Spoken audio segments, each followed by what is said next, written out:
Hello everybody, welcome on my official YouTube channel. तो आज हम पढ़ने वाले हैं इसमें इंग्लिश। सबसे पहले मैं तुम्हें इंग्लिश का इंट्रोडक्शन बता देता हूँ। इंग्लिश में क्या होता है? इंग्लिश एक इंटरनेशनल लैंग्वेज है। इंग्लिश क्या है? एक इंटरनेशनल लैंग्वेज है। और लैंग्वेज आती कहाँ से है? लैंग्वेज आती है सर साउंड से। किससे आती है? साउंड से। साउंड को बोलने के लिए हमें ज़रूरत पड़ती है लेटर्स की। किसकी ज़रूरत पड़ी हमें? लेटर्स। अब ये लेटर क्या होते हैं तो मैं लेटर को बता देता हूँ। लेटर इज अ, पहले ये हेडिंग लगा लीजिएगा, letter. Letter is a smallest unit of English language. Letter जो है इंग्लिश लैंग्वेज का सबसे छोटी इकाई है। ठीक है, लेटर इज है smallest unit of English language. अच्छा, अब लेटर से ही हम आगे चलते हैं। लेटर से ही वर्ड बनता है। लेटर से ही क्या बनता है? वर्ड। अच्छा, वर्ड की क्या डेफिनेशन है? तो वर्ड को देखो। Word is a proper combination. Word is a proper combination of a letters. यानी लेटर्स का प्रॉपर कॉम्बिनेशन ही वर्ड कहलाता है। अगर मैं एग्जांपल देखूं तो C plus A plus T। अब देखो, ये C और A और T, इसका हमने प्रॉपर कॉम्बिनेशन बनाया तो हमारे सामने वर्ड बन गया कैट। वर्ड क्या बन गया हमारे सामने? कैट। अगर मैं ऐसे ही दूसरा इसी में से वर्ड बनाऊं T plus C plus A, TCA। अच्छा, ये लेटर का प्रॉपर कॉम्बिनेशन नहीं है तो ये वर्ड भी नहीं है। अच्छा, और इसमें से मैं एक और वर्ड बनाने की कोशिश करूं तो A plus C plus T, ये बन गया एक्ट। ये प्रॉपर कॉम्बिनेशन है तो ये वर्ड हो गया। अच्छा, वर्ड्स के बाद आते हैं हम किस पर? सेंटेंस पर। सेंटेंस कैसे कहते हैं? तो सेंटेंस को समझ लेना। A group of words, group of words which gives a complete sense is called a sentence।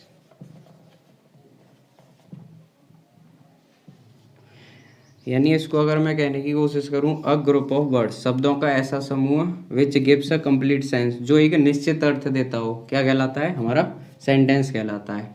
ठीक है। फॉर एग्जांपल अगर मैं कहने की कोशिश करूं, राम इज अ बॉय। ठीक है, अब ये सब्जेक्ट हो गया, ये वर्ब हो गई और ये सब्जेक्ट कॉम्प्लीमेंट हो गया। ठीक है, तो ये यहाँ लिख भी लो कॉम्प्लीमेंट। ठीक है, तो ये पूरा क्या हो गया? सेंटेंस। अच्छा, मैं इसी वर्ड को ऐसे अगर लिख दूँ, अ बॉय राम इज, अब ये सेंटेंस का प्रॉपर कॉम्बिनेशन नहीं हुआ तो ये कोई सेंटेंस नहीं है। यानी वर्ड्स का ऐसा समूह जो एक निश्चित अर्थ देता हो वही सेंटेंस कहलाएगा, अदरवाइज सेंटेंस नहीं कहलाएगा। ठीक है, अब इसके बाद हम बात करते हैं पार्ट्स ऑफ स्पीच की। पहले मैं इसको रफ कर देता हूँ।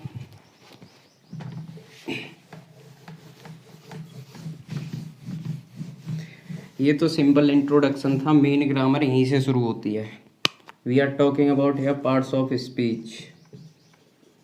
पार्ट्स ऑफ स्पीच, सबसे पहले ये बड़ी इंपॉर्टेंट टर्म है और इससे कम लास्ट ईयर अगर देखें तो आप 10 नंबर के क्वेश्चन CDS में पूछे गए हैं इंग्लिश में। इसी के बेस पर ओनली 10 नंबर के क्वेश्चन पूछे गए हैं। तो मैं इनमें पहले तो बेसिक डिफरेंस बताता हूँ, फिर उन्हीं क्वेश्चंस को हम सॉल्व भी करेंगे। ठीक है, तो पहले पार्ट्स ऑफ स्पीच की एक बार डेफिनेशन मैं बोल देता हूँ, लिख तो नहीं रहा हूँ, बोल रहा हूँ बस। आप चाहो तो नोट भी कर लेना वरना समझ भी लेना कि on the basis of the functions, on the basis of the functions, words are divided into 8 parts. Once again I repeat, on the basis of the function words are divided into 8 parts called parts of speech।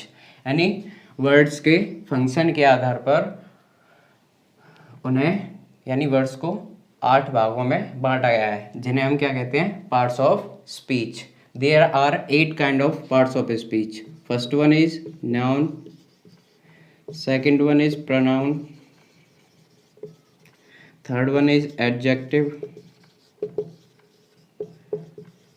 Fourth one is verb, fifth one is adverb,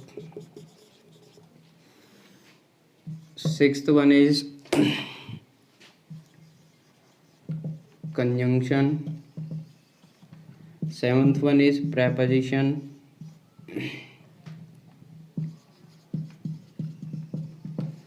and eighth one is interjection। अब देखो इसमें most जो important parts of speech हैं for the exam point of view 5 + 2 ये 7 parts of speech is really important. इसका हालांकि कहीं use नहीं है, ये एग्ज़ाम की दृष्टि से उतना इम्पोर्टेंट नहीं है। हमें जो ब्रीफ में पढ़ने हैं, थोड़ा डिटेल में जो पढ़ने हैं वो noun, pronoun, adjective, verb, adverb, conjunction और प्रेपोजिशन। ठीक है, सबसे पहले हम डिफाइन करते हैं नाउन को। अब आप जानते होंगे noun is a naming word,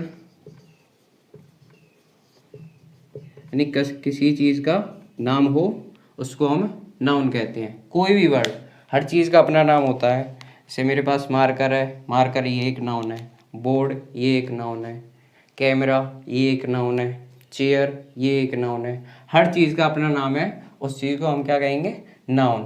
pronoun, pronoun को हम कहेंगे replaces a pronoun, replacing a noun. Pronoun वो वर्ड है जो नाउन को रिप्लेस करता है। अच्छा, नाउन को रिप्लेस करने की ज़रूरत क्या पड़ी, ये नाउन के रिपीटेशन को अवॉइड करने के लिए हम यूज़ करते हैं। फॉर एग्जांपल अगर मैं कहने की कोशिश करूं राम इज प्लेइंग क्रिकेट, फिर इसी के एक और एग्जांपल मैंने यहाँ लिख दिया Ram is playing really well, या फिर ऐसे करो इसको really Ram is playing good cricket. ठीक है, अब यहाँ हम देख रहे हैं, यहाँ हमने नाउन का एक बार जिक्र कर दिया, अब उसी नाउन को हम दोबारा रिपीट कर रहे हैं। तो ग्रामर में क्या होता है कि कोई भी नाउन दोबारा रिपीट नहीं हो सकती। इस रिपीटेशन को अवॉइड करने के लिए हम इसकी जगह क्या यूज़ करेंगे, प्रोनाउन यूज़ कर देंगे। तो इस राम का सब्स्टिट्यूट प्रोनाउन क्या हो जाएगा, ही। अब यही प्रोनाउन का काम है, नाउन की रिपीटेशन को रोकना। ठीक है, अच्छा बात करते हैं अब हम एडजेक्टिव की। एडजेक्टिव क्या करता है, इट डिस्क्राइब्स अ नाउन और अ प्रोनाउन, यानी ये नाउन या प्रोनाउन को डिस्क्राइब करता है। ठीक है, अच्छा कैसे, अब देखो मोस्टली मैं एक ट्रिक बता देता हूँ। मोस्टली जो एडजेक्टिव होंगे वो व्हाट काइंड ऑफ के रिप्लाई होंगे। व्हाट काइंड ऑफ का जो रिप्लाई होगा वो क्या होगा, एडजेक्टिव होगा। फॉर एग्जांपल मैं एक एग्जांपल देता हूँ, जैसे देखो he is a brave boy. ठीक है, अच्छा अगर देखा जाए तो बॉय एक नाउन हो गई। ठीक है, what kind of boy he is, what kind of का रिप्लाई हो गया ब्रेव, तो ये यहाँ क्या हो गया, एडजेक्टिव। और वैसे भी पता चल रहा है कि ये बॉय नाउन है और ये नाउन को क्वालिफाई कर रहा है। ठीक है, अच्छा इसमें देखो मैं एक यूज़ और बता देता हूँ। अगर ये नाउन के साथ यूज़ किया जाए, अगर ये एडजेक्टिव और नाउन के साथ यूज़ किया जाए तो उस यूज़ को हम बोलेंगे एट्रीब्यूटिव यूज। आप लिख भी लीजिएगा, एट्रीब्यूटिव यूज। एट्रीब्यूटिव यूज कौन सा यूज है, जब ये नाउन के साथ यूज़ किया जाए। ठीक है, अच्छा इसका एक दूसरा यूज़ है प्रीडिकेटिव यूज़। प्रीडिकेटिव यूज़ कैसे बोलेंगे हम, अगर इसी एग्जांपल को मैं ऐसे कह दूं ही इज़ ब्रेव, क्या कह दिया मैंने, ही इज ब्रेव। अब देखो यहाँ ही क्या हो गया, सब्जेक्ट हो गया, ये इज लिंकिंग वर्ब हो गई, और ये इसका कॉम्प्लीमेंट हो गया, सब्जेक्ट कॉम्प्लीमेंट। ठीक है, ये सब्जेक्ट कॉम्प्लीमेंट, क्योंकि हम इसको क्वालिफाई कर रहे हैं। अभी यहाँ ही क्या है, प्रोनाउन, प्रोनाउन को क्वालिफाई करना जा रहा है। जब इसका यूज वर्ब के साथ हो, जब इसका यूज कॉम्प्लीमेंट के रूप में हो या लिंकिंग वर्ब के साथ तो हो, तो इसी को हम बोलते हैं प्रीडिकेटिव यूज। इसको क्या कहेंगे, प्रीडिकेटिव यूज। ठीक है, इसको ध्यान रखना आगे। अब बात करते हैं हम वर्ब की। वर्ब क्या है अपनी,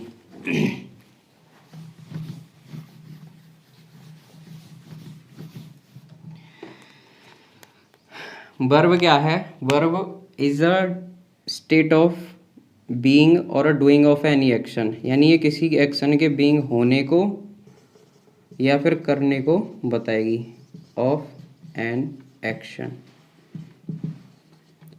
ठीक है, अच्छा अब देखो वर्ब को अगर डिफाइन किया जाए, वैसे तो मैं थोड़ी सी बताऊंगा लेकिन ज़्यादा नहीं। वर्ब को हम ऐसे समझ सकते हैं, ये मैंने एक डायग्राम सा बनाया बहुत छोटा सा। वर्ब जो होती है मेनली टू टाइप्स की होती हैं, एक तो होती है ऑक्सिलरी वर्ब, और एक होती है प्रिंसिपल वर्ब। ठीक है, अब मैं इसको थोड़ा और डिफाइन करने की कोशिश करूं। जो ऑक्सिलरी होती हैं वो भी टू टाइप्स की होती हैं। ठीक है, देखो टू टाइप की कौन कौन सी होती हैं, एक तो होती है प्राइमरी ऑक्सिलरी, एक होती है मॉडल ऑक्सिलरी। ठीक है, अच्छा प्राइमरी ऑक्सिलरी कौन सी वर्ब होती हैं, प्राइमरी ऑक्सिलरी कह लेते हैं हम इसको हेल्पिंग वर्ब भी कह सकते हैं, हेल्पिंग, यहाँ नहीं, इसको हम यहाँ हेल्पिंग वर्ब कह सकते हैं, और इसको हम कह सकते हैं मेन वर्ब। क्या कह सकते हैं, मेन वर्ब, इसको ऐसे समझ लीजिए। ठीक है, प्राइमरी वर्ब कौन कौन सी होती हैं, अब ये भी थ्री टाइप की होती हैं अगर देखा जाए तो, verb to do, verb to be, verb to have. ठीक है, अच्छा मॉडल को आप जानते ही होंगे, कैन, कुड, मे, माइट, ऐसे करके, नीड एंड डेयर, बहुत सारी होती हैं, वो बाद में अपन डिस्कस कर लेंगे। ठीक है, अच्छा देखो प्रिंसिपल वर्ब, प्रिंसिपल वर्ब भी टू टाइप की होती हैं, if you see transitive and intransitive. ठीक है, अच्छा अगर हम देखें तो ट्रांजिटिव और इंट्रांजिटिव, इंट्रांजिटिव वहीं फिनिश हुई। ट्रांजिटिव भी टू टाइप की होती हैं, एक होती है मोनो, एक होती है डाई। अच्छा मोनो क्या है, मोनो का मतलब होता है वन, मोनो का मतलब होता है वन, यानी ऐसी वर्ब जो वन ऑब्जेक्ट ले उसको बोलेंगे हम मोनो ट्रांजिटिव। और डाई का मतलब होता है टू, तो ऐसी वर्ब जो अपने बाद दो ऑब्जेक्ट ले तो वो होती है डाई ट्रांजिटिव। ठीक है, इसके मैं एग्जांपल दे देता हूँ, आप नोट कर लीजिएगा बाद में। ठीक है, ये तो नोट कर ही लिया होगा तो बाद में। अब देखो एग्जांपल, जैसे मैंने एक एग्जांपल लिखा, आई रीड अ बुक। अब आप लोगों को पहले से तो पता ही होगी, नहीं पता है तो मैं एक बार बता देता हूँ। ये हमारा वर्ब हो गया, ये सब्जेक्ट, वर्ब से वॉट या हुम के जो रिप्लाई होते हैं, वॉट या फिर हुम के जो रिप्लाई होते हैं वो हमारे ऑब्जेक्ट्स होते हैं। क्या होते हैं, ऑब्जेक्ट। ठीक है, अच्छा अगर हमें सब्जेक्ट की पहचान करनी है तो वर्ब से हु का क्वेश्चन करने पर, who read a book, book किसने पढ़ी, बुक कौन पढ़ता है, तो हु का ये रिप्लाई हो गया, हु का रिप्लाई हुआ तो ये सब्जेक्ट हो गया। आई रीड वॉट, मैंने क्या पढ़ा, अ बुक, तो ये क्या हो गया, ऑब्जेक्ट। अच्छा अब हम देख रहे हैं ये वर्ब के बाद ऑब्जेक्ट वन लिख रहा है तो ये ट्रांजिटिव वर्ब है। इसको और थोड़ा डीपली बताया जाए तो इसको ही हम कहेंगे मोनो ट्रांजिटिव वर्ब। अब देखो डाई ट्रांजिटिव का एक एग्जांपल। ठीक है, he gave me 10 rupee note.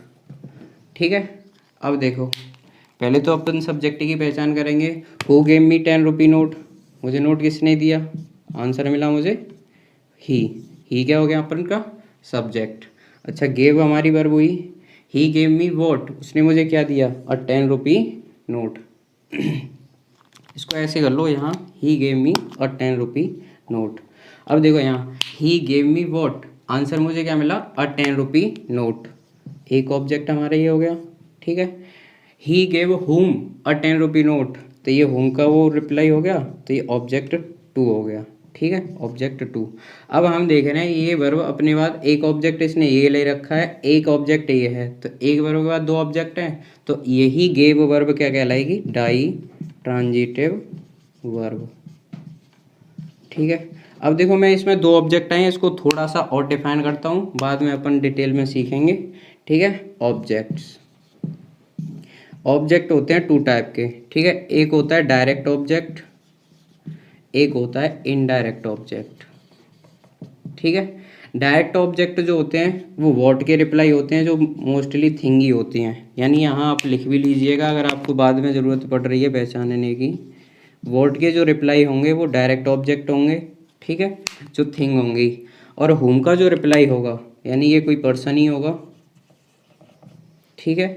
और ये हुम का जो रिप्लाई होगा वर्ब से हुम को क्वेश्चन करने पर जो आंसर मिलता है ये हमारा इनडायरेक्ट ऑब्जेक्ट होगा, ठीक है। जैसे देखो he gave me what, what का रिप्लाई ये हुआ, तो मैं इसको कहूँगा डायरेक्ट ऑब्जेक्ट। ही गेव हुम अ 10 रुपी, हुम का रिप्लाई हुआ मी, तो मी को क्या कहेंगे हम, इनडायरेक्ट ऑब्जेक्ट, ठीक है। नेक्स्ट देखते हैं एडवर्ब।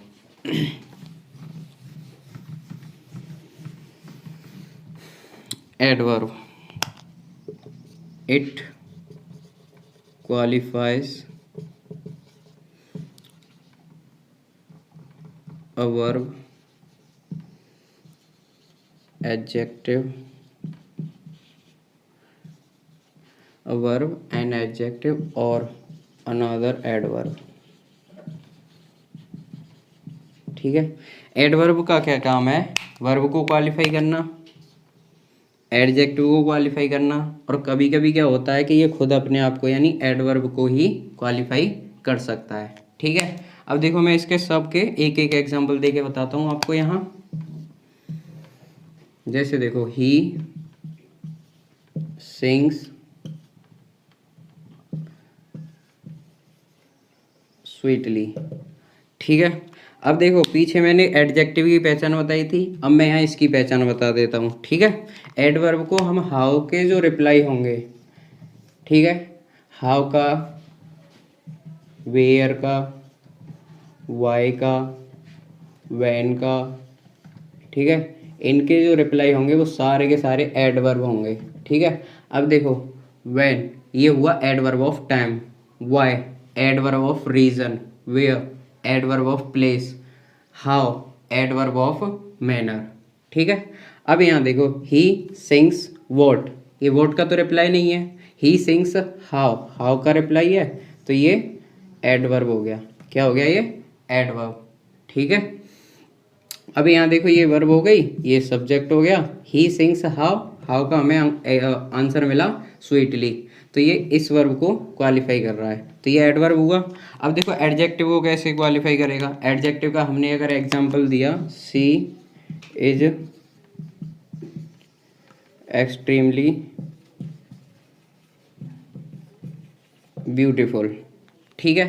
अब यहाँ हम देख रहे हैं कि सी क्या हुआ, हमारा सब्जेक्ट हुआ, इज हमारी वर्ब हुई, और ये ब्यूटीफुल सब्जेक्ट कॉम्प्लीमेंट हुआ। तो मैं एक चीज़ बता दूं कि ये जो लिंकिंग वर्ब होती है ना, इनके बाद एडजेक्टिव ही आता है, यानी नाउन प्रोनाउन के अलावा एडजेक्टिव आ सकता है, क्योंकि सब लिंकिंग वर्ब के बाद हमें सब्जेक्ट कॉम्प्लीमेंट लिखना पड़ता है, ठीक है। अच्छा अब देखो ही इज वॉट, वॉट का रिप्लाई हुआ ये ब्यूटीफुल, लिंकिंग वर्ब के बाद जो वॉट के रिप्लाई होते हैं वो सब्जेक्ट कॉम्प्लीमेंट होते हैं, उनको हम एडजेक्टिव भी कह सकते हैं। अच्छा अब देखो हाउ ब्यूटीफुल, कितनी ब्यूटीफुल, हाउ का रिप्लाई मुझे मिल गया एक्सट्रीमली, हाउ का रिप्लाई है ये, तो ये भी क्या हुआ, एडवर्ब, ठीक है। अगला एक और एग्जांपल देखो, ही रन्स वेरी फास्ट, ठीक है, हमने एक और एग्जांपल लिख लिया यहाँ, ही रन्स वेरी फास्ट, ठीक है। अच्छा ही हमारा सब्जेक्ट हुआ, रन हमारी वर्ब हो गई, ही रन्स हाउ, हाउ का रिप्लाई हुआ हमें फास्ट, ये हाउ का रिप्लाई है, तो ये क्या हुआ हमारा एडवर्ब। अच्छा, अब यहाँ हम देख रहे हैं, यहाँ भी हमने कोई वर्ड वेरी लिख रखा है, ठीक है, तो ये वेरी भी अपने आप में एडवर्ब है जो फास्ट को क्वालिफाई कर रहा है। तो आप देख रहे हो एडवर्ब, ये भी एडवर्ब और ये भी यहाँ हमने एडवर्ब लिख रखा है, तो ये इस एडवर्ब को क्वालिफाई कर रहा है और ये वाला एडवर्ब इस वर्ब को क्वालिफाई कर रहा है, ठीक है। तो यहाँ हम कह सकते हैं, अब तीनों एग्जाम्पल आपके बहुत अच्छे समझ में आ गए होंगे कि ये वर्ब को कोई क्वालिफाई कर सकता है, एडजेक्टिव को भी क्वालिफाई कर सकता है और एडवर्ब को भी, ठीक है। आगे देखते हैं।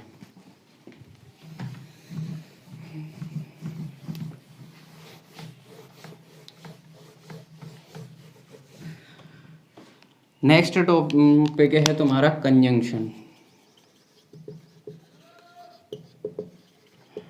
कंजंक्शन जो होते हैं ये होते हैं कनेक्टिंग वर्ड्स। क्या होते हैं? कनेक्टिंग वर्ड्स, यानी ये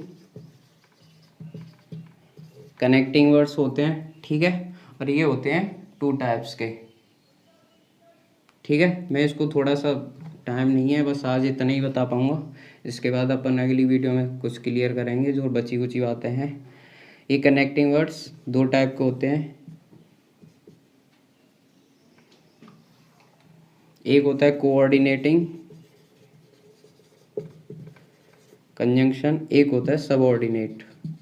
इसके बाद नेक्स्ट वीडियो में, ठीक है, इतना टाइम नहीं है। आप तब तक इस वीडियो को देखो, एंजॉय करिए। Thank you very much.